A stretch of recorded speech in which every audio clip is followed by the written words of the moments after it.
Hi ಎಲ್ರಿಗೂ ನಮಸ್ಕಾರ. Welcome back to ನನ್ನ ಮಿನಿ ವ್ಲಾಗ್ಗೆ. ಹೋಪ್ ಎಲ್ಲರೂ ಚೆನ್ನಾಗಿದ್ದೀರಾ ಅಂದ್ಕೊಂಡಿದ್ದೀನಿ. ಇನ್ನೇನು ಮಾಡ್ತಾ ಇದ್ದೀನಿ ಅಂದ್ಕೊಂಡ್ರೆ, ನಾನಿಲ್ಲಿ ಕೇಸರಿ ಬಾತ್ ಮಾಡ್ತಾ ಇದ್ದೀನಿ. ಸೊ ಸಿಂಪಲ್ಲಾಗಿ ಒಂದು ಕೇಸರಿ ಬಾತ್ ತುಂಬಾ ಆಸೆ ಆಗ್ತಾಯಿತ್ತು ತಿನ್ನಬೇಕು ಅಂತ. ಹಾಗಾಗಿ ಕೇಸರಿ ಬಾತ್ ಮಾಡಿಕೊಂಡೆ.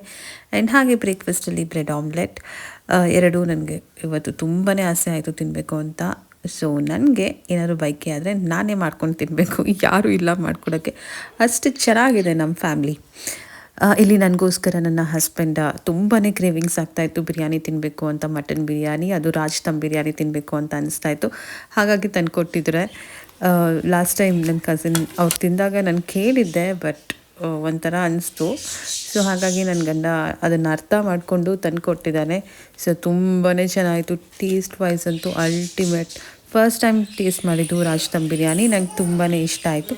ಸೊ ಇನ್ನು ಮುಂದೆ ನನ್ನ ಪ್ರೆಗ್ನೆನ್ಸಿಯ ವ್ಲಾಗ್ಸ್ ಡೈಲಿ ಅಪ್ಲೋಡ್ ಮಾಡ್ತಾ ಇರ್ತೀನಿ.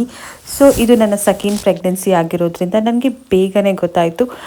ಐ ಥಿಂಕ್ 1 ವೀಕ್ ಅಷ್ಟರಲ್ಲಿ ನನಗೆ ಗೊತ್ತಾಯಿತು. ನಾನು ಪ್ರೆಗ್ನೆನ್ಸಿ ಟೆಸ್ಟ್ ಫಸ್ಟ್ ಮಾಡಿದ್ದು ಆಫೀಸಲ್ಲೇ. ಮಂತ್ರಾಲಯಕ್ಕೆ ಹೋಗಬೇಕು ಅಂದ್ಕೊಂಡೆ. ಟ್ರಾವೆಲಿಂಗ್ ಯಾಕೋ ಸೇಫ್ ಅನಿಸ್ತಾ ಇಲ್ವಲ್ಲ, ನನ್ನ ಮನಸ್ಸಲ್ಲಿ ಏನೋ ಒಂಥರ ಅನ್ನಿಸ್ತಾಯಿತ್ತು. ಹಾಗಾಗಿ ನಾನು ಪ್ರೆಗ್ನೆನ್ಸಿ ಟೆಸ್ಟ್ ಆಫೀಸಲ್ಲೇ ಮಾಡಿದೆ. ಪ್ರೆಗ್ನೆನ್ಸಿ ಕನ್ಫರ್ಮ್ ಆಗಿದ ತಕ್ಷಣ ನಾನು ಫಸ್ಟ್ ಶೇರ್ ಮಾಡಿದೆ ನನ್ನ ಬೆಸ್ಟ್ ಫ್ರೆಂಡ್ ಹತ್ರ.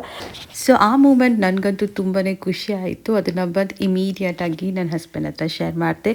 ಸೊ ಅರ್ಲಿ ಪ್ರೆಗ್ನೆನ್ಸಿ ಸ್ಕ್ಯಾನ್ ಎಲ್ಲ ಆಯಿತು, ಎಲ್ಲ ನಾರ್ಮಲ್ ಆಗಿದೆ ಅಂತ ಹೇಳಿದ್ರು. ಅದಾದಮೇಲೆ ಬಂತು ನೋಡಿ ಏನಾಯಿತು ಅಂತ ನೆಕ್ಸ್ಟ್ ಬ್ಲಾಗಲ್ಲಿ ಹೇಳ್ತೀನಿ. ಬಾಯ್.